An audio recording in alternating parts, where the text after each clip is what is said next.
Hey, what's up guys? It is DiplexHeated here again, and welcome back to some more NTW3 4.0 multiplayer action.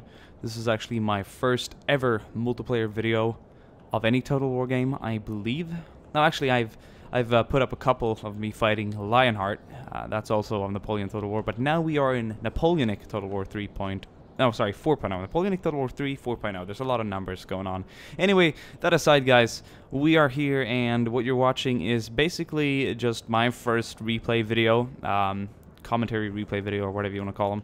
I'm probably not going to make a lot of live commentaries because I like to focus a lot when I'm playing online. And obviously when I can save a replay and then make a relaxed commentary after the battle, you know, that allows me to perform better when I'm actually in game. So let's go ahead and start this this game, really. I'm playing as the UK. I'm up against a French player. We're in the map of Waterloo, yes. And we're playing with large funds, so I had the availability to go all out on infantry and artillery and all of that. I'm more of an infantry player than a cavalry player. I like to have lots of infantry, and I think it favors my playstyle. So my enemy player is no one else but Desaix, I believe you pronounce it, D-E-S-A-I-X. I believe he is I believe he's one of the developers of this game. I found him in a lobby, so we went for a one-on-one, so that was really interesting. In fact, I believe he does the historical battles, which is a big thumbs up for me. I like the historical battles in this game too.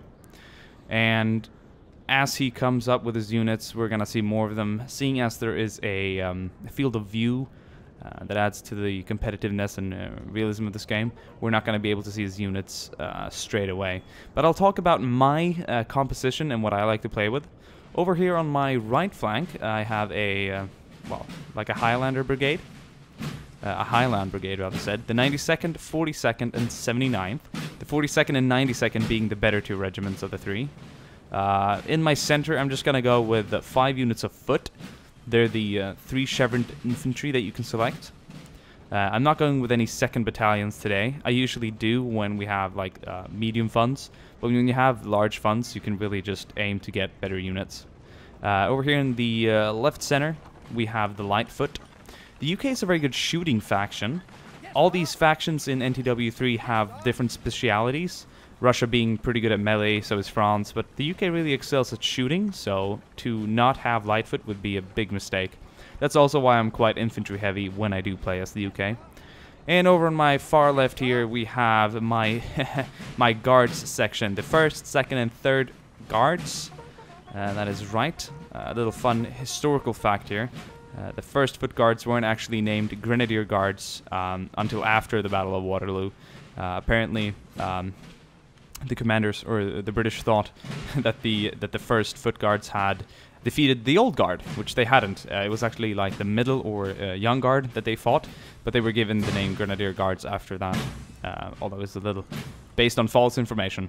And my cavalry section in today's battle will be based on the KGL Legion Dragoons, or KGL Dragoons rather said, and they're very cost-efficient cavalry.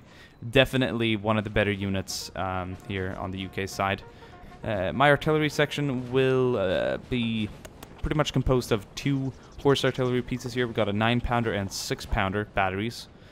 No howitzers today. And the French, well, they have a pretty big selection of infantry.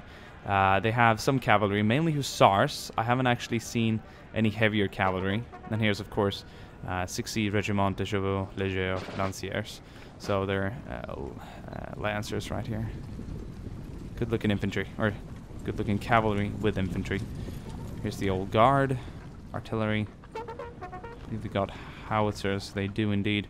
So this is funny because you heard them scream. I was basically looking at the infantry here, but he basically charged his cavalry onto my cannons. He thought he could get them, so I immediately rushed up my KGL Dragoons and General Staff in case he was...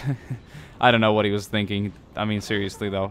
Sometimes, if you're daydreaming, he could probably have caught my artillery off guard, but my cavalry got there in time. So I'm going to show you here how I'm going to set up. I'm going to go for a surround. I'm sending my Highland Brigade onto the right, along with some of the foot, keeping some of the foot here in the center as well. Now, he did occupy this building. You can't see them for some reason, but he actually did occupy this building. As you'll notice, they'll be shooting, and I had no idea what was going on, but I later understood that they had actually occupied the building. He's setting up his artillery as well. We're talking one battery here of 3 artillery pieces. That's bigger than mine. A single cannon, and of course the howitzer, all pretty much focused in the center. So what I did was I got my artillery to focus on theirs. It was very important to try and bring it down, because otherwise it was gonna give me some issues. Not really doing anything in the center as well. I thought I'm going to stay out of range and just let my artillery do most of the work. With my 6-pounder horse artillery here, I decided to go with canisters. He put a pretty good light infantry unit here, and it didn't seem to bother me shooting canisters at him. They're not going to be super effective, but after a few shots and after some time, you're going to see me wearing them down quite well. And that's really one of the bigger mistakes that I thought he did. I also noticed that my enemy didn't actually use or put his infantry in columns, which made him quite a lot slower than I would have thought. And here was a really nice hit as well. My cannons managed to destroy pretty much an entire battery, along with one of his howitzers. So one of the howitzers and that single cannon. When I was actually playing this battle out, I thought he only had this and the howitzer. I couldn't just make out why there were 3 because I hadn't spotted the single cannon battery there, or the semi-battery or whatever you call it. So I knew the battle was going to go down here. It's far from any of this hard terrain.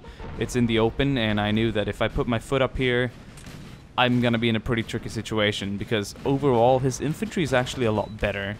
He's got the 9E here, he's got the 2E Moyen Garde and the 3E Moyen Garde, so this is some middle guard regiments here, and they're pretty good. They're definitely going to beat my foot, so I knew straight away I need to put numbers on this flank and definitely outmaneuver him. That was one of the most important things I could do there. So I'm not really going to go aggressive with my cavalry. I decided to put them behind my infantry for the majority of the time. Really just want to make sure that he can utilize his cavalry on my infantry. So that's why I run with quite a low number of cav. I maneuver with the infantry and just have my cav as a backup plan.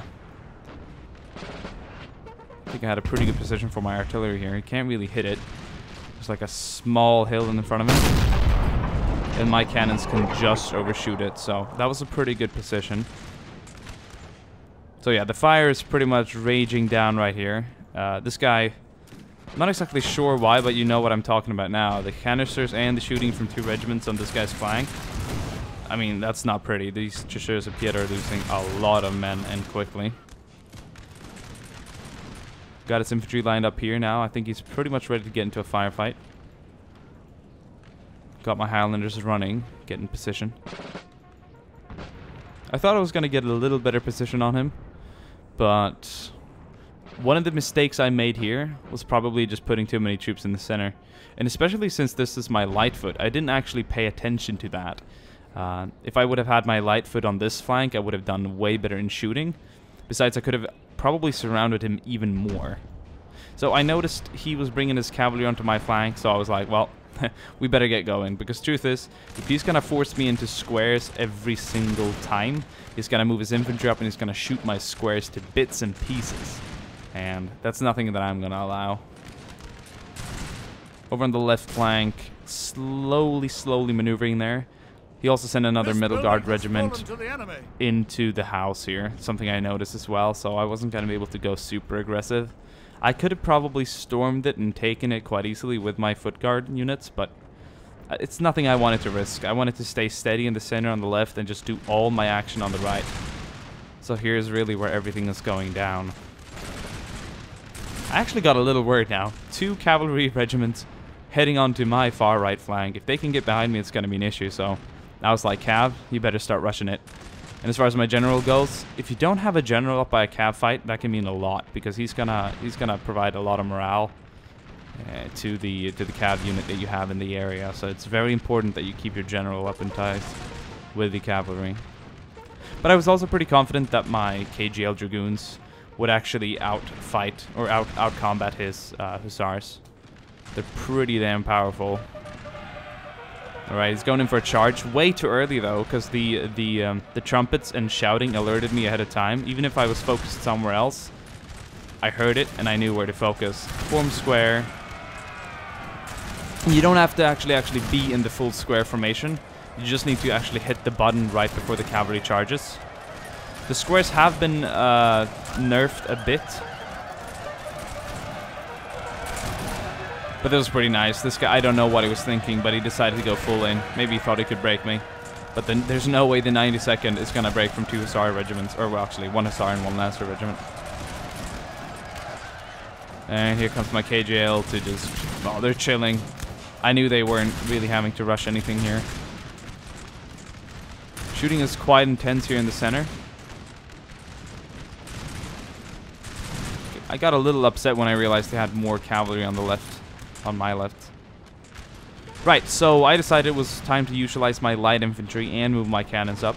I like using canisters a lot, so I thought I'd bring him up and do the shooting onto his infantry. He doesn't seem to have his artillery that far up, so if they want to remain back there, then that's up to them. That's a bit of a mistake there from his guy. I don't know why it was placed right in front of them. Because he didn't pay attention to that. It's a lot of micromanagement and macroing in big battles like these. You have to be everywhere at the same time. Right, so this was a bit of a cock-up on my side. Once again, I couldn't believe he was actually in the house. When you don't see a flag, you don't really pay attention to the smoke. So I had my guys just standing here for a while. But I decided it was time to really get close now. And I'm going to have my artillery piece just aiming down on that middle guard regiment in the center. It's about to break anyway, so I thought maybe a few rounds into the side of them will just finish them off. I'm pretty sure I'll be successful with it. Over on the right flank, we did break one of his light regiments there. Truth be told, even though I was losing slightly on many of these regiments here in the center, the 42nd and 79th are simply losing against his old guard infantry, chasseurs, and grenadiers. My men obviously wouldn't stand a chance, but I still found it quite interesting anyway. It was a good fight. Oh, and the second I charged their house, they showed up.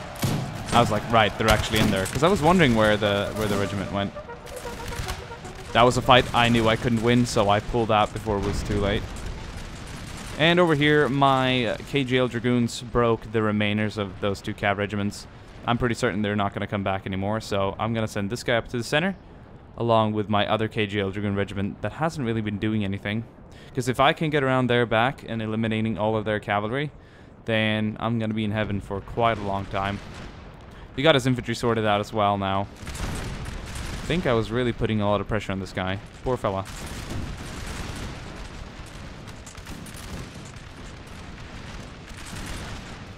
Right here in the center, when you see these red lines, you're in heaven. You know they're about to break anytime now. Sure, I lost my light foot, and I was pretty pissed about that, because he still has his infantry in here, and they're shooting left and right and center, which is an annoying thing, and I know I'm losing out a lot of infantry on that, so I'm putting artillery fire on the building, but that's barely doing anything. It's going to take ages until that building goes down. So I know I had to relocate, replace, and reposition myself. Otherwise, I'm actually going to lose too many guys here in the center. Okay, another cavalry fight. Yeah, he did dispatch one more of his cavalry regiments up to fight my KGL. But honestly, when I think about it now again, I was pretty certain it wasn't going to be enough. The KGL Dragoons are amazing. And his Lancers might sound weird, but they seem to be more effective against infantry whenever I play with them. Just not endurant for cav fights. So now that I knew his cavalry was pretty much all taken out, I felt pretty damn relaxed, and I could move the rest of my KGL Dragoons up here into the center. Yeah, as I said, I was pretty worried about this regiment. The 79th has taken a lot of fire. When you're up against the 1 ER Grenadiers in a firefight, your Highlanders aren't going to stand a chance. It's just how it is. And even if I was to charge in with the 92nd and the 79th, the 1 ER would probably have just turned them into butter anyway. So I had to endure and keep my general nearby and just really provide a lot of morale for them. See? They're down quite a lot, but they're still standing in honor of my general, truth be told. So yeah, I had to relocate a bit. These guys returned, but it now mattered the range of these guys, which made me feel quite confident. They can't shoot me now, but I can't shoot them, so I can still focus on this. Over here, we finally broke them. I've got to say, I mean, look at this. They've been standing for a long time. Morale was definitely on their side. And I've been having like 3 foot battalions pretty much just putting focused fire onto those grenadiers, and they've been standing for this long. So that was very impressive. Right, this got me a bit sad. My 79th pretty much had to pull back. They pretty much had it. But I also managed to force the 1ER into a square, which is going to be quite bad for them as I have the 90-second shooting at them. That's all thanks to my cav. I wouldn't be able to do that without the use of my cavalry. And hopefully my opponent learned a thing or two about cavalry as well this battle. How to really efficiently use it. Right. So right now I'm just going to close in on this guy. Get even closer and tighter. He's got really thin lines, and he's trying well, but I think his positioning is just way out of order. He could have done a much better job on positioning, and I think I would have been in a worse place. This is interesting. I managed to force his middle guard out of the house, and I decided to run in with the first foot guards and take it. This was all because I was threatening to attack his artillery, and the artillery was pretty much the last thing he had. I knew his 6-pounders were going to be in a pretty shitty situation, but I know I wouldn't be able to attack his artillery 6-pounders because he ran out there and formed square, and I wasn't just going to be able to take that, so I decided to pull back and get closer on him as he wasn't getting out of the house. Funny thing, I haven't even been using my elite infantry. I've been putting my my standard infantry up against his elite, while my elite has just been standing around. Kind of made me feel quite confident when I did actually send these guys into battle. So this is Mont Saint-Jean. No, this is Mont Saint-Jean. Yeah, this here. And this is La Haye-Sainte. Very cool. I like historical battles. Somewhat historical. It would be nice to do a 4v4 on this map with medium funds. I mean, that thing would be incredibly crazy, but this is still quite thrilling. Right, gonna be teasing him with my cav again. Gonna try and get his artillery. But he was quite responsive this time around. He managed to get his infantry up and running into position. Yeah, that's pretty much it, guys. Because I knew for a fact that he actually did surrender. And I think this was the time he did. He quit. So, unfortunately, I won't have any end statistics for you. Because, as always, my game seemed to crash before the end of a battle. But, thank you guys for watching. I hope you enjoyed this first little replay. And I'll see you guys soon again. Bye.